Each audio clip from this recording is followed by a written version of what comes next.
Okay, Assalamualaikum warahmatullahi wabarakatuh. My name is Gilang Aditya. I'm from Paradise class, and today I would like to tell you a story about English. First thing first, English is of course necessary for us because English is one of most used language in the world. Sometimes speak English can be very demanding or very effortless. For some people, speak English can be very demanding. Why? Because when they speak, their tongues got slip or twisted.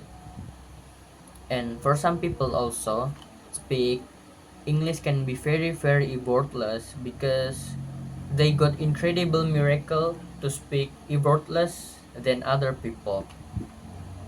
And when I speak English, I'm very cheerful and I'm very great, incredible because English is one of my mood booster and English is necessary for my life, of course for my future to get better job, and I wanna be a translator someday, so that's why I learn English.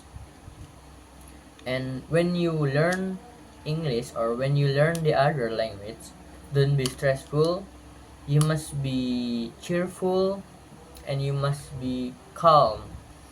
Don't be panic or stressful. And because when you can speak fluently, you can get better job and high salary. And when you can speak English fluently, you can get job in effortless way. Okay, thank you so much. Assalamualaikum warahmatullahi wabarakatuh.